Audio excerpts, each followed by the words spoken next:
Good afternoon, everyone. How is everyone doing today on Wonderful Wednesday? Again, it's another great day to be alive and another gift, not only to receive, but to give as well. Today, we have a great guest already to come share his story on Conversations for Humanity, powered by Bringing Humanity Together. So, Jay is our special guest today. He'll will be sharing his story, and of course, he is the storytelling strategist. So please, if you have not already connected with him, please do so. So today, sit back and relax and enjoy the ride, so to speak, because it is going to be a great conversation ahead. So again, welcome everyone to the Bringing Humanity Together live stream.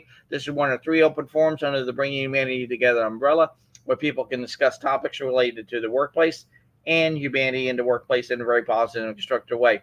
We want to know what the issues that are out there that are facing people today because it's our goal, our mission, our passion, our purpose, and I even dare say our calling here at Bringing Humanity Together to create environments that people will love, not only in our workplaces, but also in our very communities. And as always, we'll be going live every day of the week, Monday through Friday. We have our community calls booked in at the beginning, at the end of the week.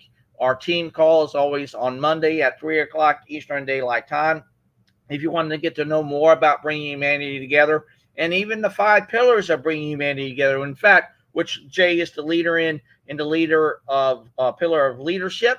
So if you want to get to know more about that, please not only reach out to Jay, but reach out to myself and be on that call, and we can send you the details of that call. And of course, our other community call is done on Fridays on LinkedIn Audio, in which I'll be posting at later today, with also Humanity Happy Hour for tomorrow, and so be on the lookout for that.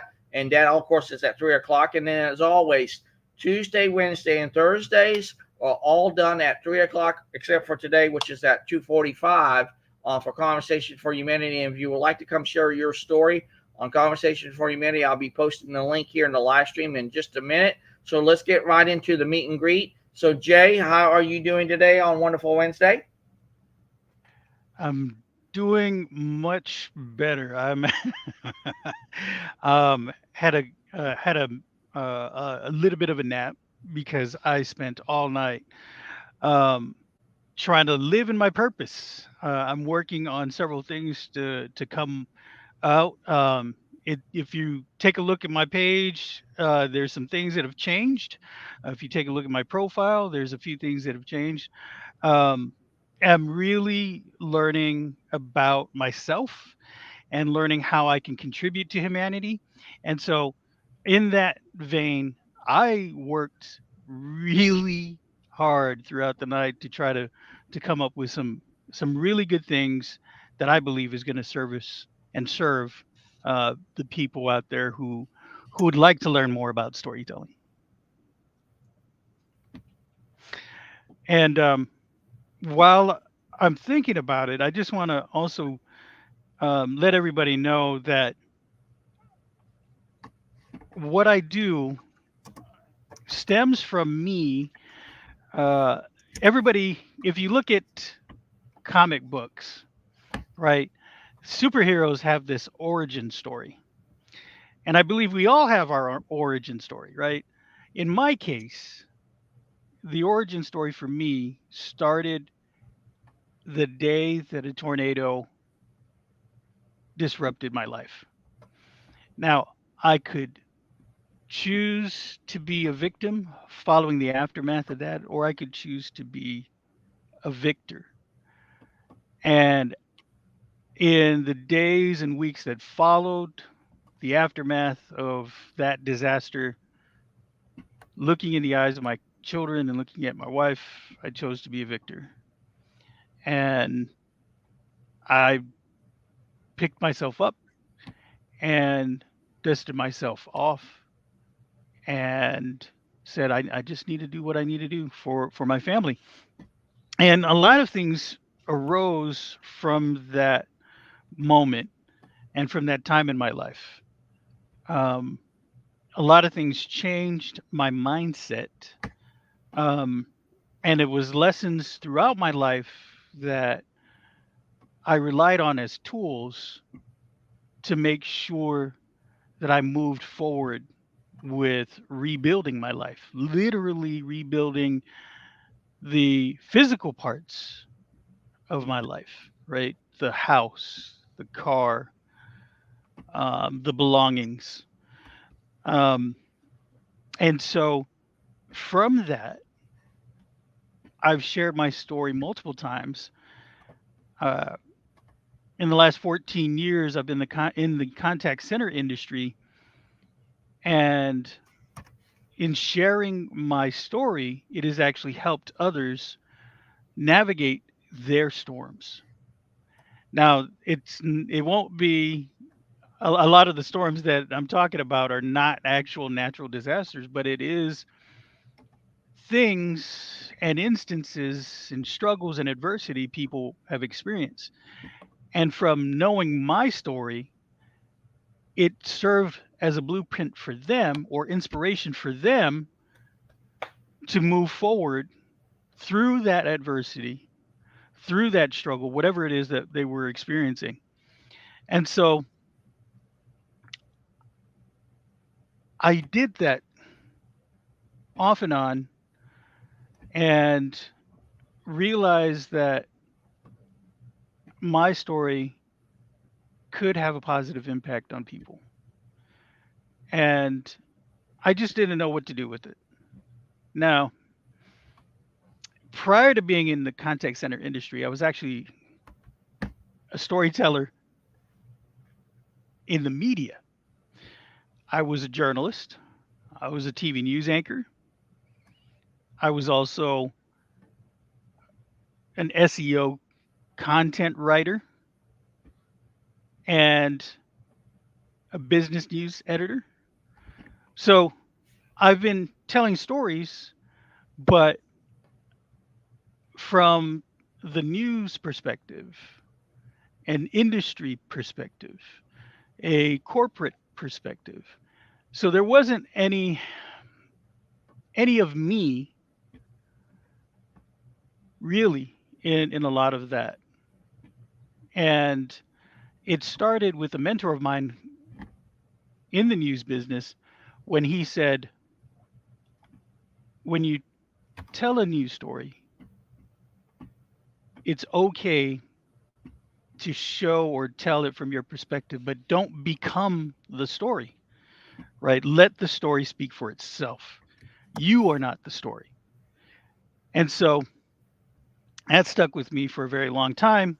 And so when I quit the industry and wanted to share more of my heritage and my ancestral lineage in stories, in poetry, I had to relearn everything with regards to sharing stories because that little share, that little advice wasn't actually little at all, and it had impacted me in such a way that it became a limiting belief in allowing me to share personal stories. And so I had to move past that. And so I became a published poet, published writer, and some of my poetry has actually gone on to publications nationally and in the UK. And so when I came back to LinkedIn to see if I could promote my business as a consultant, the the landscape had changed. You know, LinkedIn back in November 2012 is not the same LinkedIn of 2023. It has evolved from just a job board to now a true social media platform. And one of the things that occurred was I received a notice for a LinkedIn audio event. What is that? And as I attended these audio events, it became a way for me to continue to share that message of surviving adversity and thriving after. And I continue to share that story time and time again. And there were, it was a little bit surprising to me to find that it changed. The message, it changed because the audience changed, the topic changed. But the baseline story for me was still the same. I survived a tornado, I came through it, and here were some of those lessons that I learned. And so sometimes the lessons changed, but it was rooted in truth and history and experience. And I started to learn more and more about myself in the process. And so as I did that, I then went back to my early beginnings before my origin story, right? Clark Kent before he became Superman was Clark Kent on the farm, right? And so I was a storyteller in the news business, and I just took those nuggets of information that help share and help grow my ability to share stories and now formulate it into a blueprint to help others share their story. And in a lot of the audio events that I now host, I encourage people to tell their stories. And real quickly, um, as a result of that, I've become a part of a greater community. Um, the LinkedIn family, again, we're talking about the evolution of LinkedIn. I did not know back in November of 2012 that I would be spouting, sharing my poetry on this platform. And to me, initially, it was a little strange. You know, you look at LinkedIn and what it is all about, and you say to yourself, am am I really doing this? Is this a proper platform for me to share my poetry? And the people, specifically Eric Clark, my brother Eric Clark, he um he made it a safe space, right? Um, a lot of these places are.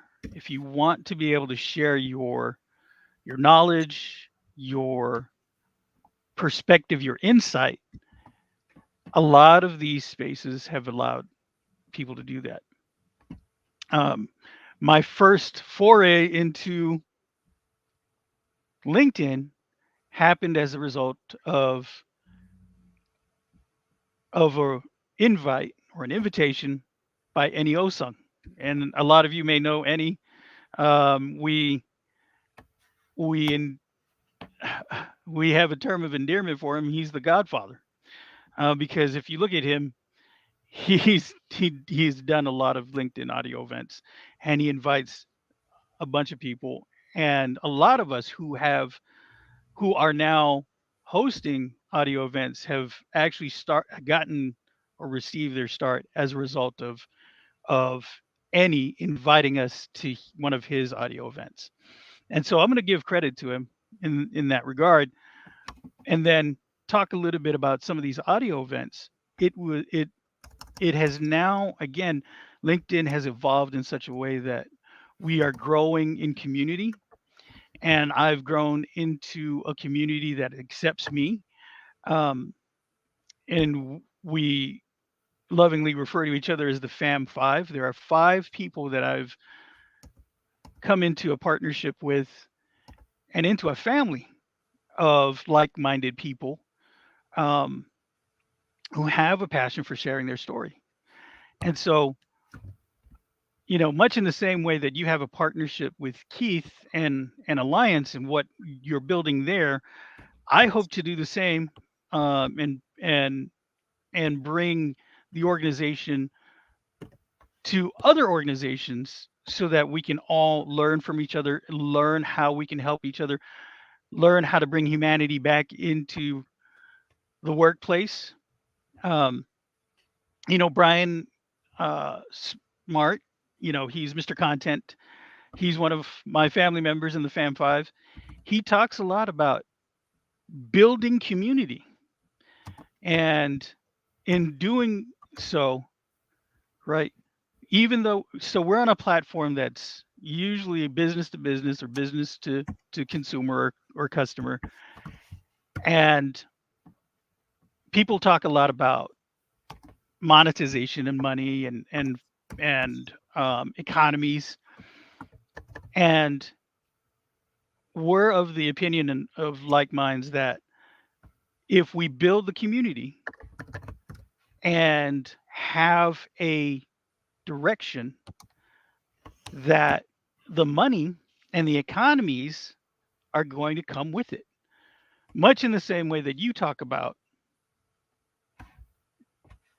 funding and money and economies, um, Chris. And so I think there's definitely some room for us to come together as communities, as collectives. And so that's essentially me in a nutshell, um, coming from my origin story in 2011 when that I was impacted by the tornado, and now as the storytelling strategist.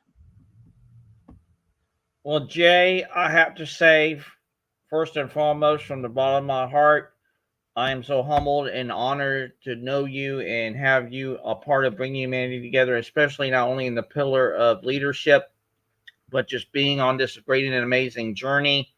And to all of you watching, and also to Denise and Monica and Sue, this show is for you, not for me, because what we're building here at Bringing Humanity Together is not even about us. It's about leaving something truly insightful, inspiring, literally empowering. And it's like what I've said many times on our broadcast, that the very act of giving and the very act of receiving, it's already there. And through the power of stories, I truly believe this comes to the bear in and of itself, because we ask this question of each other for decades and decades and decades. And I've said it that where the better question to ask is not what you do. The better question to ask is, who are you? And once you know that, and you allow others to really answer that for themselves too, as well, in tandem with you working in a business kind of dynamic, or literally at home, or whatever that might be, when you allow that to occur, to really understand, I can see what Jay sees and believes, and just take it for what it is versus what it's not. And then Jay can come back and see what I see and believe, and just take it for what it is versus what it's not. Then we get to the point of really curiosity that can truly set in and grow and thrive from that kind of dynamic, to where we can become so curious about one another like never before seen in human history, that where I can understand where Jay really is coming from. And I don't put that kind of invisible barrier that's actually there. It's just like we had the great LinkedIn audio event just as of yesterday about everyone communicates, you connect. And I truly believe, and like no other time in human history, it is time for us to really connect to one another in a way that not only creates the environment that we want to grow and thrive in, and the one that we love, but maybe when we bestow that onto others in a way to where we can have that there for them in a way that creates the life that they love. And if we allow that to occur, not only will those field of dreams will be real and tangible to a lot of us, next thing you know, it gets to that point of connection that, of course, is a relationship and literally in concert. But that connection and relationship will turn into collaboration, and that collaboration will build out in great and growing community. And think about it, Jay.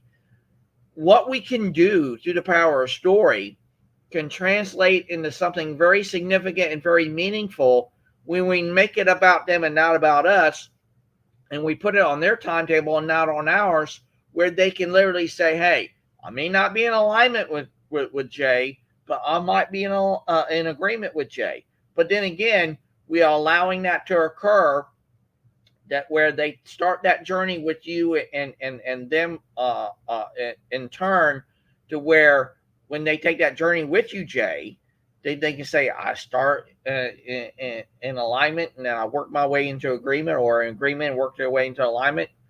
That is going to be there. And I just truly believe that is a great thing. So I see we have Monica and Denise and Sue. Hopefully Sue, you come back on and everything like that. So I'll go to you, Denise. Denise, how are you doing today on a wonderful Wednesday? It is a wonderful Wednesday, Chris, and hi, Monica and Jay. I love what you said, Chris, about the alignment and agreement. I never quite heard it. Oh, sorry, that's my dog. I never quite heard it said like that. You can start out in alignment and maybe not be in agreement exactly, and you keep moving forward and understanding another human being, and it be that it'll get to where what you said, Chris, that eventually you are in both, or you start in agreement and not be aligned, and eventually you are in both. But in the end, even if they don't line up, you can appreciate another human being's perspective and still be able to move forward, still be able to communicate, still be able to share, and not always be in complete alignment and agreement. That's part of compassion and kindness and understanding and tolerance and patience. And I always like that about you, Chris, that you bring a new perspective that I can consider what happens when I'm not in complete alignment, but maybe I'm in agreement, or vice versa. It doesn't mean I can't move forward in a situation necessarily, right? So I appreciate that. And then the other thing I just wanted to comment on was what I really appreciate about that nice introduction and that share, Jay, was that I think this may be the first time, and I've heard you speak so many times, but I think this may be the first time that you did not go into anything except for Jay. You didn't go into anyone except for Jay. It might be because you didn't have any sleep last night. I don't care what the reason is, but I appreciate just hearing and getting to know a little more in depth about Jay, his origin story, and how you came to be the wonderful storyteller that you are. So I really like that you just were really vulnerable, transparent, and just shared. And I just feel like I got to know you so much better today. So thank you. And thank you, Chris, for always being such a wonderful host. Well, thank you, Denise. And like I said, can't wait to have a great and engaging conversation with you, because it's been a while. And Sue, hopefully you'll come back in, and hopefully that echo will go away and everything like that, because we would love to hear from you. But glad that you're here too as well. And Monica is here with us. Hello, Monica. How are you doing today on Wonderful Wednesday? Hi, Chris. Yeah, thank you so much. I'm doing really fine. Thank you for inviting me, and I'm happy to be here. I think I get in quite late, so I'm still. And I still need to get up to speed. So um, I'm still listening, and I'm trying to get acquainted with everything. We're just glad for you to be here to begin with, in and of itself, Monica, because see, you were on that call yesterday of Everyone Communicates, You Connect, and I'm glad that you were there on that call, because that was truly phenomenal. Not to have one Monica, but have two, and that was a great thing. I love that and everything. Absolutely, but absolutely. I think the topic, I'm not sure it's something with humanity, so that triggered my attention really. So what we'll be talking about today is Jay's story. Jay is going to share his story with us here in just a couple of minutes and everything like that, and then we'll get into the conversation thereafter and everything like that. But glad that you're here with us, Monica, and we're so humble and honored. And me and you definitely need to talk. So I can't wait for that opportunity with you. So Jay, the floor is yours. Come, please share your story with us today on Conversation for Humanity. Sure. Absolutely. So, I in the introduction, I spoke a little bit about my origin story, and um, actually, I'm going to go ahead and take a look at my profile page and my post today um, on LinkedIn, and I'll just read the post. I think there's something to be said about what I did there, and it's it was recently that I started to get to know my family members in Fam 5, and I wanted to share um, the video of the actual news story days after the tornado had destroyed my physical belongings. And when sharing that, and this is something I didn't reveal, um, I was worried because the video, the interview that I had was just a few days following the tornado, and the emotions and everything were still fairly fresh, still fairly on the surface, and I had not yet processed the enormity of that situation. And when I started to have the conversation with the former colleague in the news business, I call it the Barbara Walters moment. You know, people go into a lot of these interviews and they're like, look, she's going to ask me some questions. It's probably going to get emotional. I'm not going to cry. I am not going to cry. and, um, and ultimately, sometimes you do. And, I've always been on the other side of the story. I've always been the person doing the interview. I've always been behind the camera. And so when the interview occurred, I did have that in the back of my head. But as soon as the questions started to come, so did the emotions, so did everything else that I wasn't acknowledging. And when the reporter, my former colleague, asked me those questions, it brought everything to the surface. And in that moment, I was extremely vulnerable.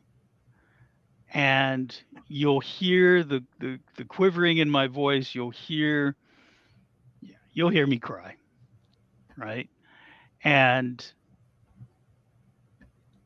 But I'll go ahead and read the story. So my friends on the KWM News team shared this video with me years ago. It's an interview I did in the aftermath of a tornado that destroyed my home, car, and personal belongings. The event was still very fresh. I had not yet had time to fully digest the enormity of what had occurred, just as I had mentioned. I can only watch the introduction of the story because the rest triggers me. I don't feel like I'm reliving the moment of the disaster. I feel more like I am grieving for my past self because that version of me was distraught. I wish I could reach back and tell myself it will be okay. I was literally dazed and confused. I want to tell him he will be a victor and not a victim. But I don't need to do that because after this interview, my mindset shifted. I looked in the eyes of my kids and my wife and vowed to pick up the pieces and begin again. Resilience comes in many forms. We all encounter storms in our lives. While we can't always control the circumstances that surround and impact us, we can control how we respond to those circumstances. I recently shared this video with members of my LinkedIn family, and I was reminded of my parting words. My family is still here. I'm still here. I debated sharing this video because I'm careful not to glorify trauma. However, as I step into my purpose as a storyteller, I'm called to share my story in the hope that it will resonate with someone. Maybe it can help someone realize that despite their storm, they can heal and move on. It may even act as inspiration to your personal origin story in the next phase of your life. And so the photo that is shown on LinkedIn, it shows a hallway between what was two rooms. My family and I were in the hallway as the tornado ripped apart walls and tore off the roof. There was actually more debris in that hallway prior to the picture being taken. And I'll add a little bit more.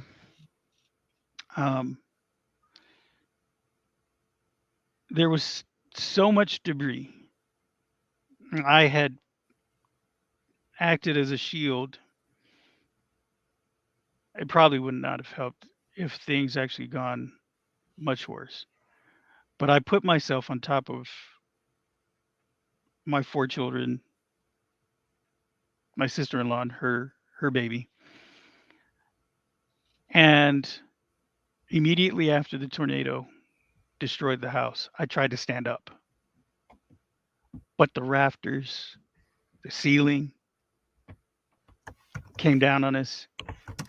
And I had to tell my family to crawl from underneath me so that I can then crawl out and we can all crawl out of the rubble.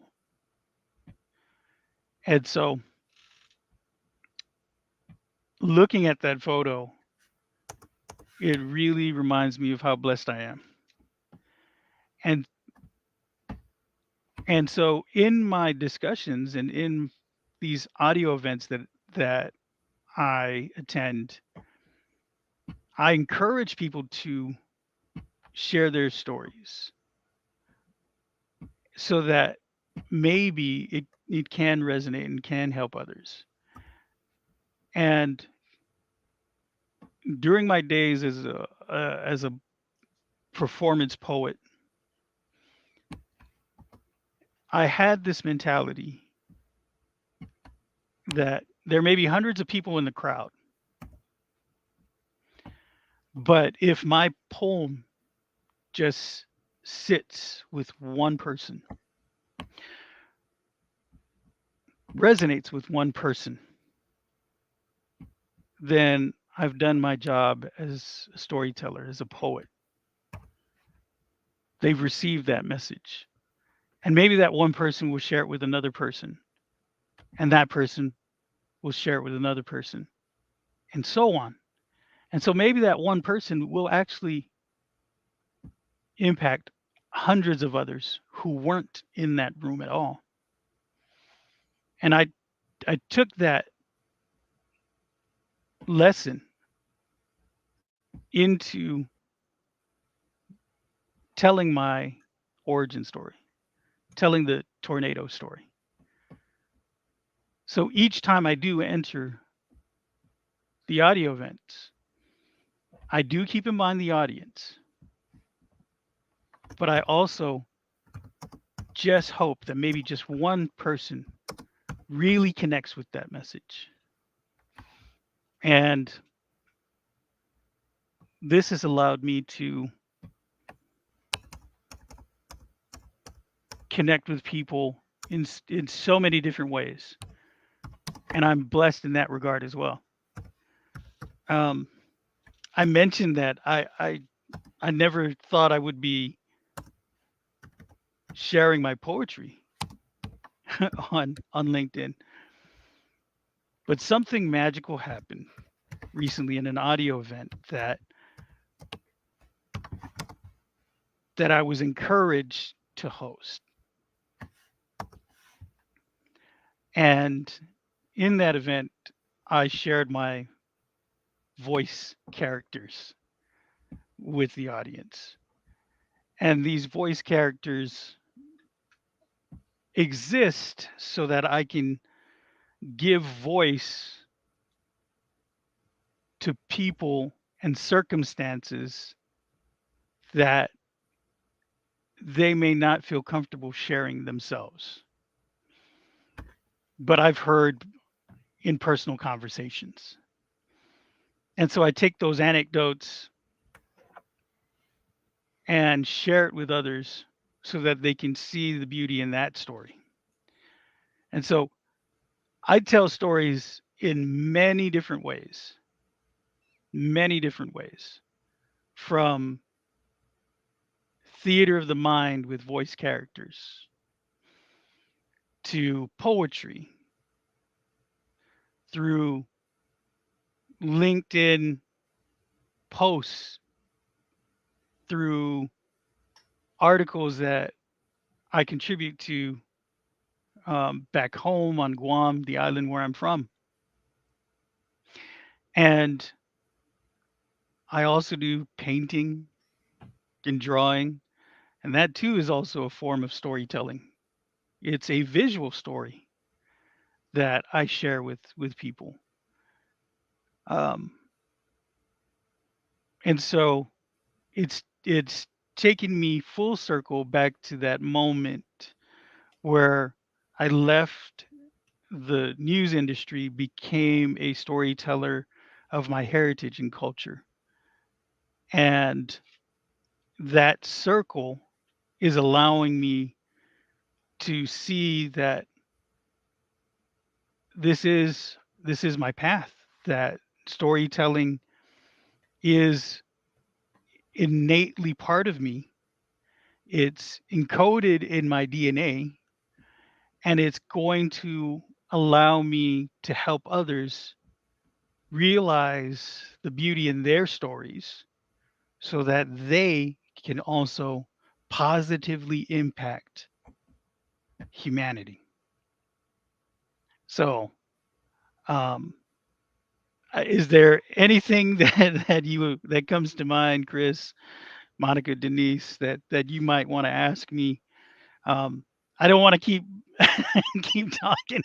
I feel kind of odd talking about myself. It's something that as a host at a in these audio events, it's getting past that little okay, that humble stuff got to go.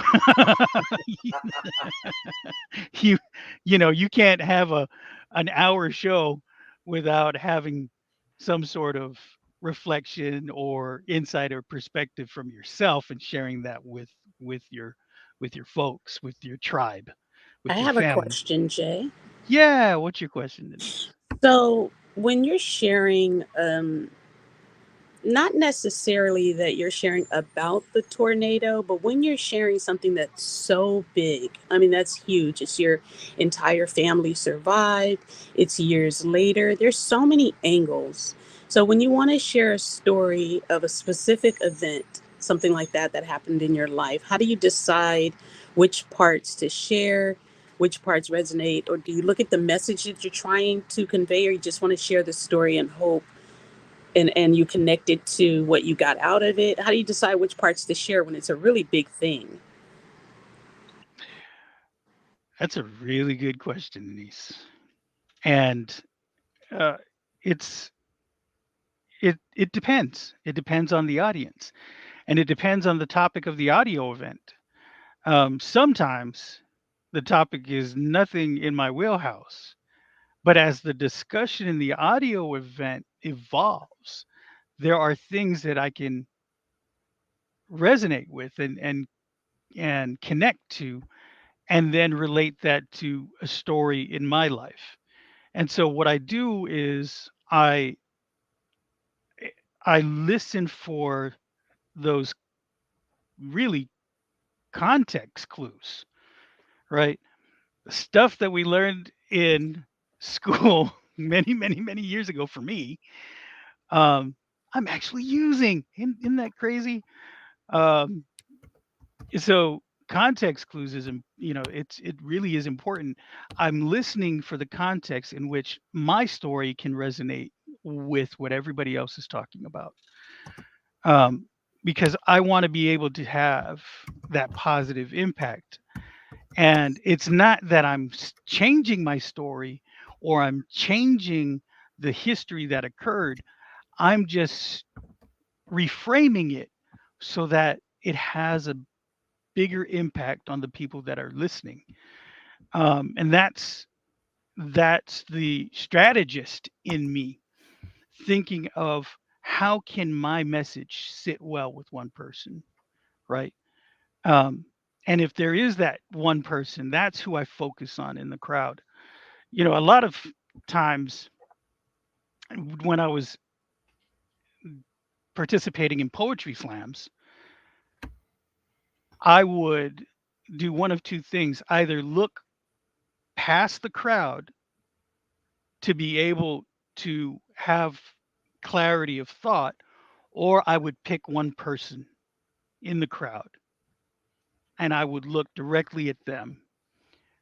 And it was as if I was speaking directly to them, even though it was an entire audience of 200, 300 people, because I want that message to be personal to whoever's listening to it. So it's a combination of both. Sometimes I, you know, in the business, it's called, spray and pray, right? I'm gonna put all the information out there and I'm gonna pray that it resonates with somebody. Sometimes I do that just in the hopes that it does resonate, does connect with somebody. But this is what I do as a strategist: is I think about what everybody's talking about, and maybe there's something, an antidote in my life that'll resonate with somebody, and I interject with that and with that perspective. Does that answer your question? Yes, it definitely does. Thanks, Jay. Thanks, Denise. And she is So mem- Monica, what's your thoughts? I think um, if we talk if we talk about speaking on a stage, it's definitely you have to know your audience, you have to know the topic, you have to know the story that your audience needs or wants to hear. But in general, I believe with the storytelling, and I'm not the expert here, but in general, in connecting your story and to with others, it's to focus on what value am I bringing here, what my story conveys, um, what value people will get from what I'm saying. It's like many times I capture myself in various mastermind podcasts and events where I needed to slow down and say, cut down the noise, Monica. Just go straight to the point and see with what exactly the people connect. And I think it's easy when you have a story, and I believe Jay here has a story that I missed to get it from the start with his own story. So I think when we authentically try to convey our experience, so we can bring value and another thing to protect people from going through the same thing, maybe through pain, through struggle, to inspire them, then I believe we managed to get our message across. I believe it happened for me, and I think that's what Jay is saying here. But I'm not the story teller expert, but I think this is this is what we try all to do, Jay and everyone else, I think. Yes, absolutely. I think that in what I do or what I attempt to do, I'm always thinking about, can I bring value to the conversation? Every time I raise my hand in a LinkedIn audio event, I ask myself, can I bring value to the conversation? Should I raise my hand? And sometimes I don't. I don't because I don't think my message would resonate with the people that are in the audience. And so I just sit back, listen, and try to understand the topic, try to understand the context of what they're talking about. But definitely value of the message is extremely paramount for me because it basically is whether it's the gauge on whether or not I enter that stage. So it's a very good and very valid point, Monica. Thank you so much for bringing that into the conversation. Absolutely, value is important. Most And welcome. Sue actually has a question for you, Jay. She asks, "What was your life before the tornado? Did you do something completely different back then?" So I had moved to Alabama in 2008, and the tornado disaster occurred in 2011. So there was a few years between the time that I arrived and the tornado disaster. I was actually a uh, in the call center business when I first arrived, and I was thinking about moving up the corporate ladder, and I was actually offered, um, the opportunity to do that.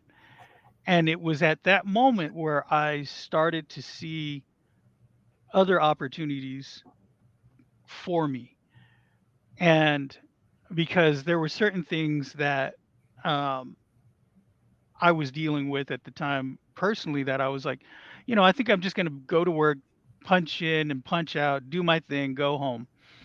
But this moment started to erode that mindset that I'm just going to punch the clock and be done with it. I started really to think about how I can impact the people around me. How could I impact the people that are calling? How could I impact just the network and partnerships that I created? And so it was important to me to look at that. Prior to 2008, that was when I was a uh, a media industry member, right? I was the last thing I did was I was a freelance content producer for a media conglomerate on the island of Guam, and I was able to do a bunch of things. Worked with MTV Philippines for content specifically for Guam. I was also an affiliate reporter for Fox and for ABC, and prior to that, NBC. Um, some of my pieces actually uh, were received by CNN. It was CNN Global Network that allowed me to share a story about Guam and about the atrocities of World War II that occurred on the island. Um, I was also featured in the Associated Press with regards to a story of a of the Korean air crash that occurred on Guam. Many people lost their lives in that event, and it was Flight 801 that occurred, and that was, I believe, in 1997. So it was many years ago, um, but it was the day that occurred still is embedded in my mind, and and the events that unfolded after that. So um, there were a lot of things that I've experienced in my life and I've reported on, and um, a lot of it has to do with trauma. But as I mentioned in my posts today, I try not to glorify trauma. There's a lot of that already in the media today, and so there's no need for us to focus on the negativity of those events. What we should focus on is what we can do as human beings to ensure that there's still positivity that comes through tragic events, that there's still ways that we can impact society in a way that is going to benefit us and not push us back decades. There's opportunities for all of us individually to do this, and as a collective as well. And it starts with our interactions. It starts with our stories.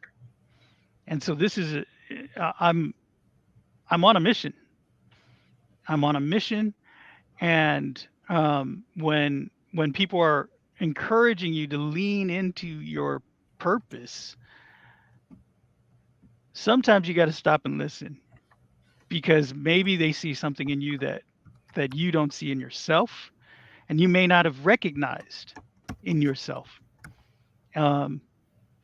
And part of that is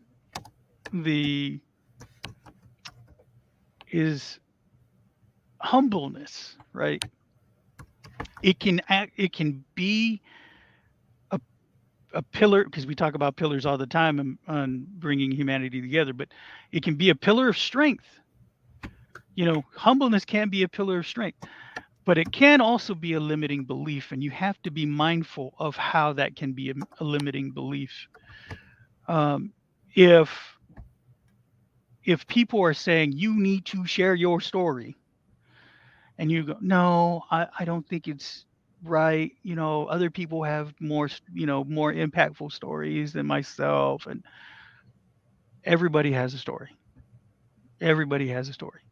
And you may not believe yourself that this is something that is important to share, but let other people decide that.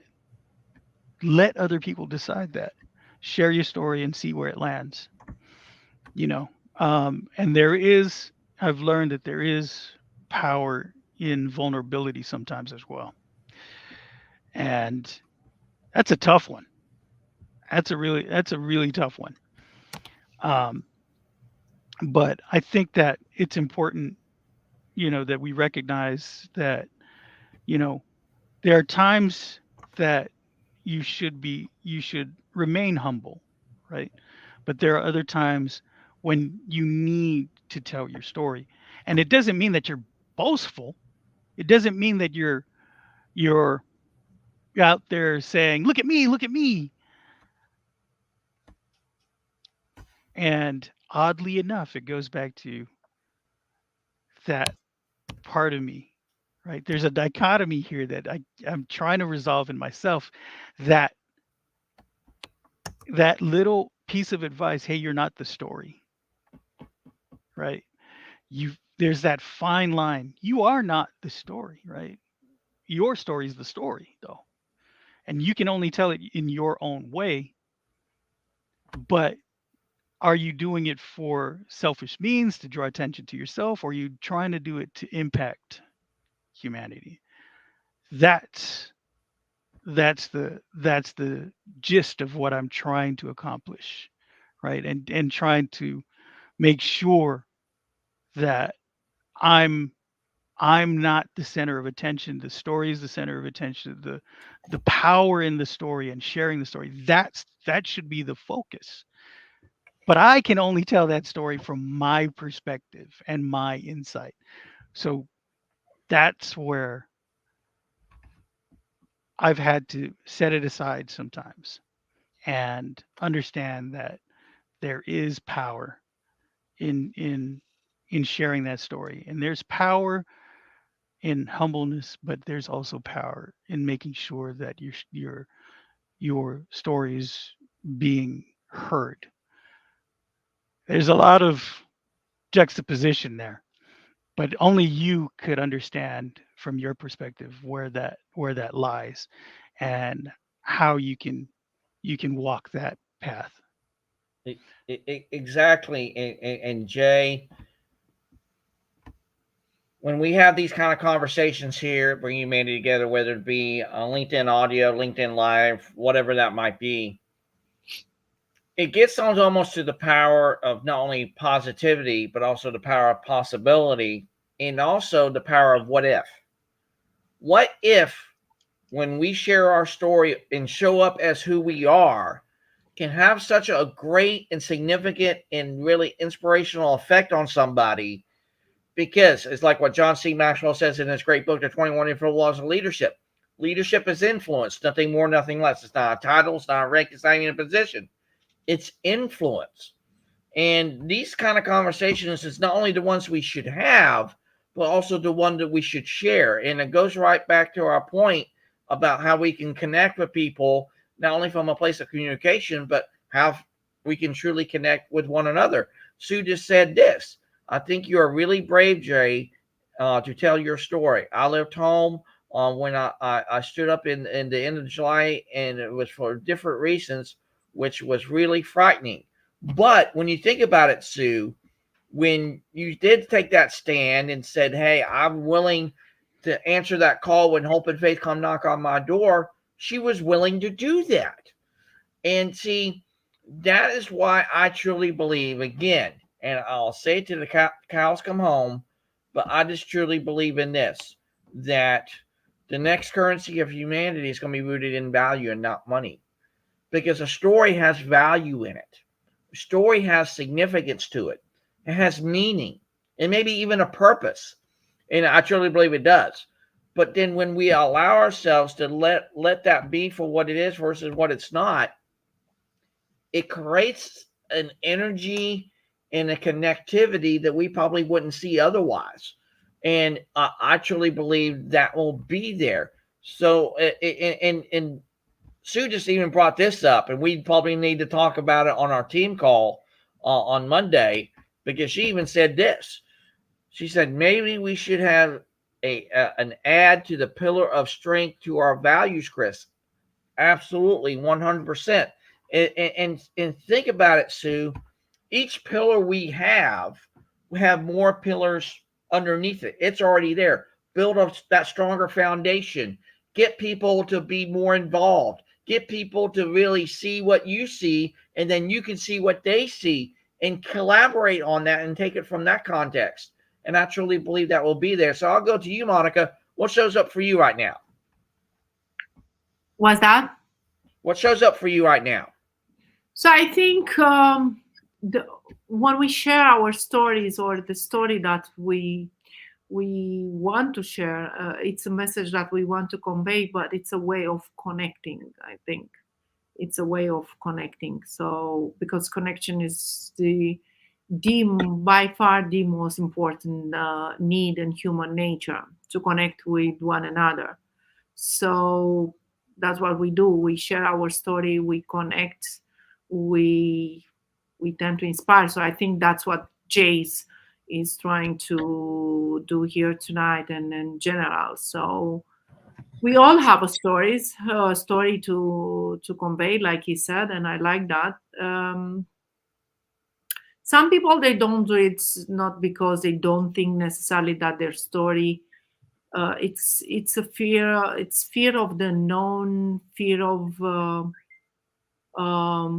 basically fear of being vulnerable. So I think this is the most the fear of being open, and maybe being open to criticism, or being open to failure, open to, I don't know, whatever is there. So everyone's story has something to inspire us. So yeah, thank you very much. Thank you. You're welcome, Monica. Thank you so much. And I definitely would like to talk to you after the call. But Jay, what's your thoughts on what Monica just shared?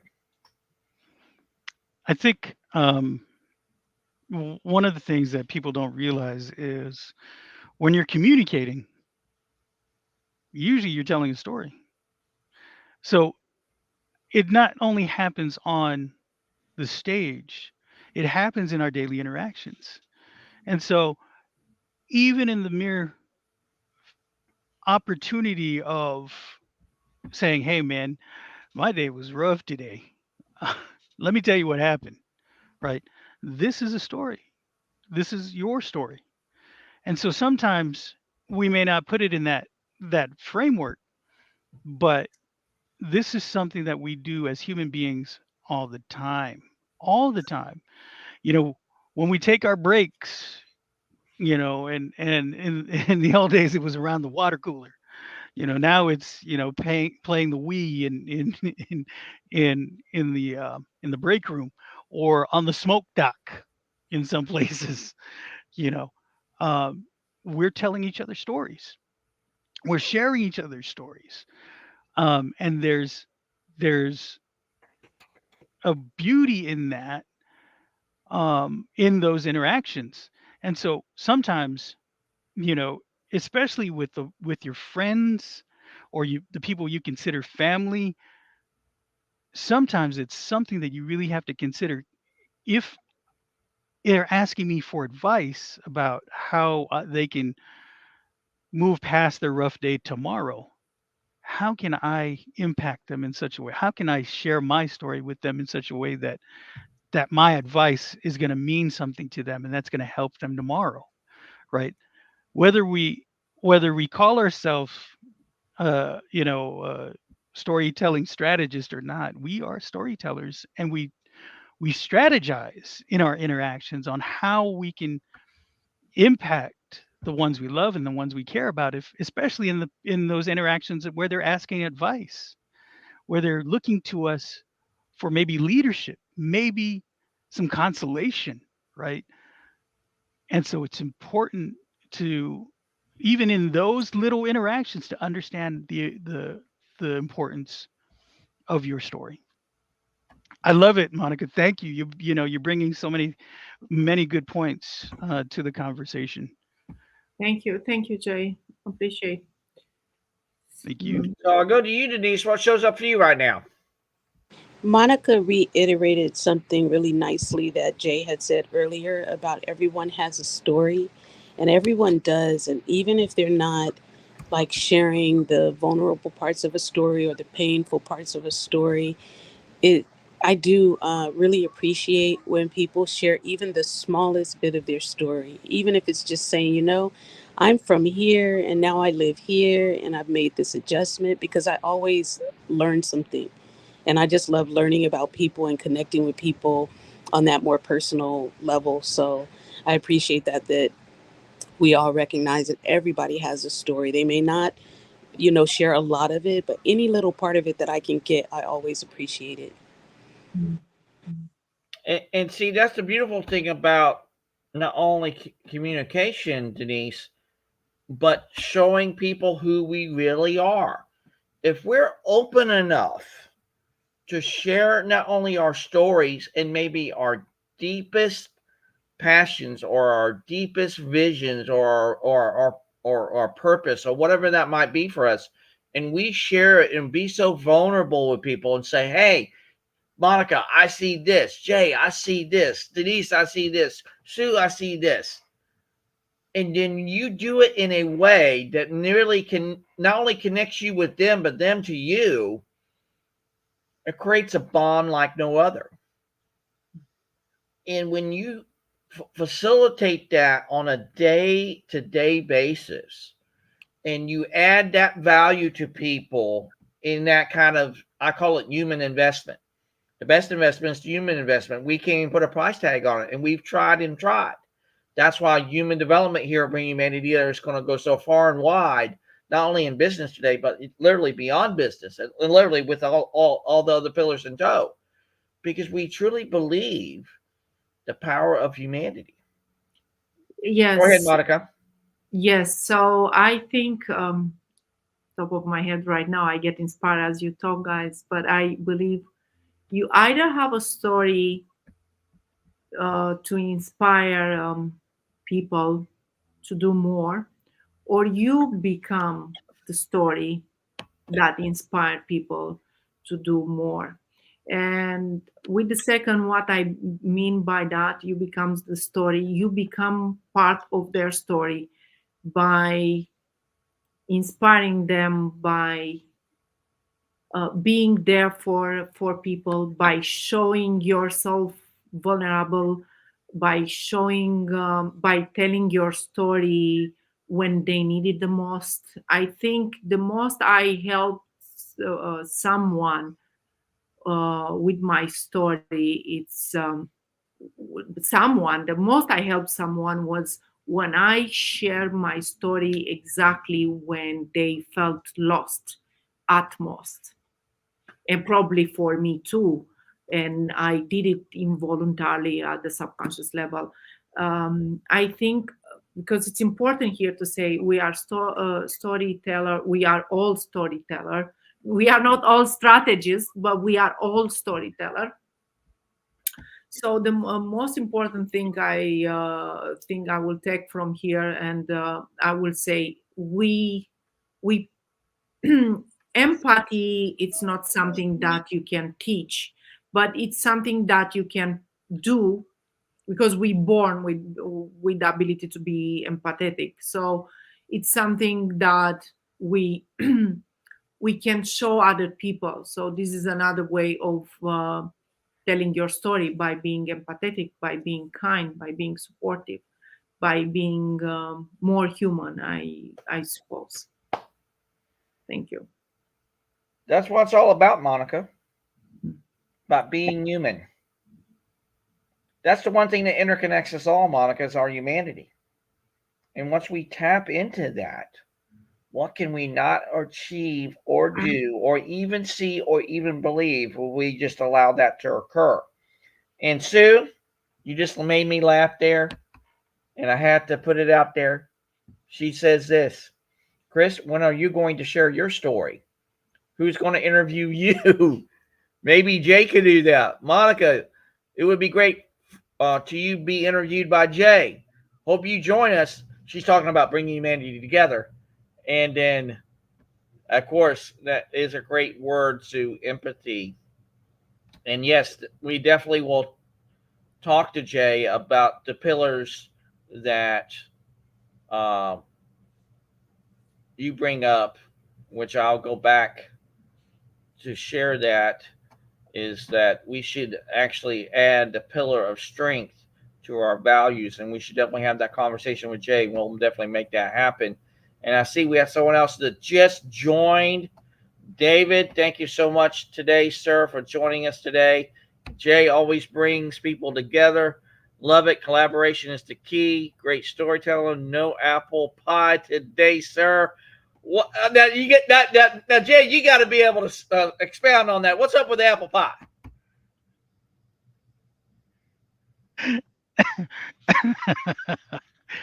Okay. So as I mentioned earlier very early in the conversation, I tell stories through theater of the mind, right? Voice characters. And one of these voice characters talks about his time um, as a bootlegger, somebody who who makes White Lightning. Um, and in the conversation, there was an interview with a voice, one of these voice characters, my brother Brian, Mr. Content, um, asked the question, and so the voice character, his name is Cletus. He's from the South. He answered the question with basically the story of White Lightning, how he makes it, and how he uses muscadine for it to enhance the flavor. And there are different types of muscadine. If you're from the South, you know what muscadines are. They're kind of like grapes, but not. And there's a certain one that's green and it's a little sour. But if you add that to the mash or the mix for making the White Lightning, that basically it tastes like apple pie.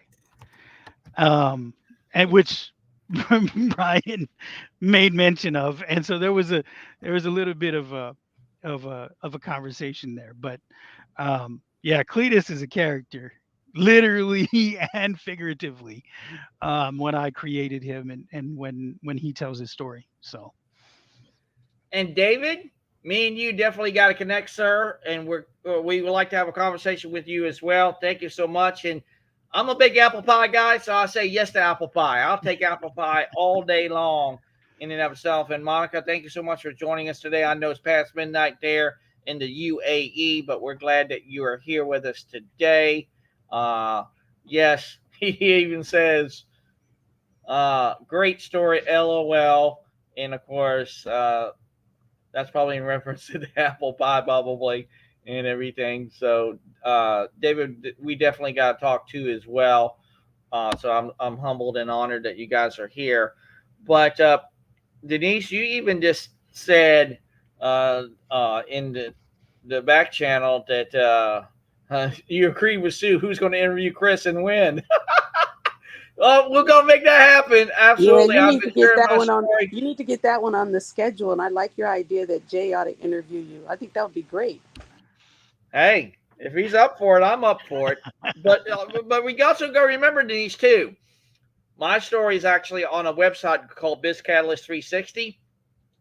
And yes, it may be 4 pages long, but I put that there and it's been there for years. But yeah, I love the idea to be interviewed. In fact, I have been interviewed from many different people, and not a lot of it's been posted on LinkedIn as of yet in quite a while, but it's probably there in the I guess the interwebs that you go back and look at the history. I've been interviewed by this person, interviewed by that person, so it's there. I was even on a radio show. In fact, 2 of them. In fact, so I've been out there and everything like that. And Sue, David is right here. He's probably in Facebook. That's where. Oh no, he's on LinkedIn. So Sue, that's David right there. So definitely we'll have to connect with him, Sue. And in fact, David, and what I would probably like to do with you is we have our team call on Monday. I'd like to send you the details to that call, and we would love for you to be there too as well. But Denise, yeah, I'll be up for that interview if Jay wants it. I'll take it. I'm I'm glad willing to to. hear it.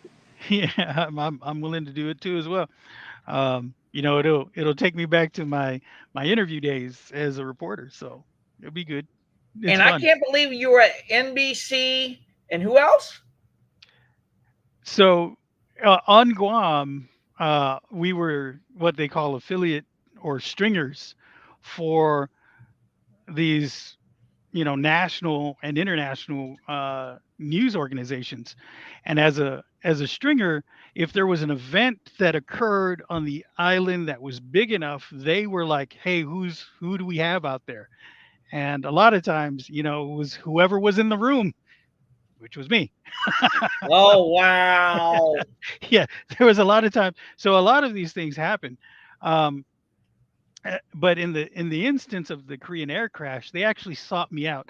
The Associated Press sought me out because of a story I did that aired on CNN regarding the Korean air crash, and I basically participated in an Associated Press story that was seen all over the world, and so it was extremely important for me as my career was progressing. I was nothing. I was like, I guess 20, maybe 19 at the time. You know, it's a blur when you get past your 30s. Yeah. Um, but definitely, it was a really traumatic experience for a lot of the people who were just there to grieve. So the Korean air crash occurred. You know, a lot of visitors um, go to Guam. You know, tourism is a big industry on the island, obviously, because it's an island destination. So a lot of Asian tourists go there, and so there were the Korean Air decided they were going to go ahead and bring all the families, whoever wanted to fly to Guam, they were flown in at the cost of the airline to talk to the local people, to talk to government officials, um, and provide some sort of opportunity for them to say goodbye in a lot of cases to their loved ones. And an extremely moving experience, in that, um, the hospitality of the local people to these grieving parents and loved ones and family and friends. It transcended, it went above just the normal hospitality you extend to people as visitors or tourists, because of such a horrendous accident that occurred. And the the tumultuous events surrounding that, people trying to figure out whether or not their loved ones even got on the plane, trying to find them, trying to locate their remains. It was difficult for a lot of them, and I remember reporting on some of that. So those stories made it to the Associated Press so long ago you can't even find it online in the archives. CNN, I was on CNN regarding an event that occurred. There was a massacre that occurred during World War II at the hands of Japanese imperial soldiers, and there was a commemoration, and I went and covered the commemoration, and I said, this is an important story that the world needs to know about, because not a lot of people know that when Pearl Harbor was attacked, the United States territory of Guam was also attacked. The difference is they left Hawaii, they left Pearl Harbor, but when they attacked Guam, they stayed, and they stayed for 3 years, and they created horrific concentration camps in several locations on the island. My elders were corralled like animals into these concentration camps. And so when the commemoration occurred, I said, it's important for us to share this story with the world. So I shared it with CNN. And at the time, CNN had a stringer type platform where you could submit your event or your story. It may not be too timely, but it'll make air. And so it was CNN World Report. And I was able to contribute that story to that platform, and they were able to see it. And it, I had a lot of these videotapes. They're called 3/4-inch tapes. Y'all, you baby boomers probably know what that is. Everybody else afterwards probably don't know what 3/4 tapes are. But back then, this is what we recorded on, right? Yeah. And I had tons of them, and they disappeared in the tornado. Yeah. So a lot of that stuff that I treasured basically is now out in the ether. But it's there. All you have to do is sign it. So again, we're so humbled and honored, Jay, by you sharing your story with us today here at Conversations for Humanity, and of course to Denise and Monica and Sue and Ollie and Lashandra, who was actually on today, and of course David. Can't wait to have a great and engaging conversation with you. We're so humbled and honored that all of you showed up today, and like I said, Jay, I just can't wait to see where you take the pillar of leadership and how you're going to lead that, and what you're going to do here at Bring Humanity Together. I just see great things that will occur and happen, and I just truly believe it's going to be a great thing. And yes, Denise, I'll be, like I said, be open up to that opportunity. If Jay wants to interview me, I'll take it and see where it goes and everything like that. And if even she wants to interview me, I don't care. I'll just take it. And I truly believe when we have that story shared, it's meant to be shared, and we can share it with the world. And maybe, like you said earlier, in sharing your story, maybe it might be that one person, Jay, that gets it, and maybe creates something so literally inspirational and significant. They say, I got to know more from Jay. Can I speak to you, Jay? I got to talk to you now. And maybe if those are those kind of things that can happen if you just allow that to occur. So, Jay, I can't be so more humbled and honored that you're a part of this. And like I said, you have just enriched my life like you'll never know. And I just truly believe that will be there. So again, thank you, Jay. Thank you, Denise. Thank you, Sue. Thank you, Monica. Thank you, Oliver. Thank you, David and Lashandra, who was on, and everyone watching.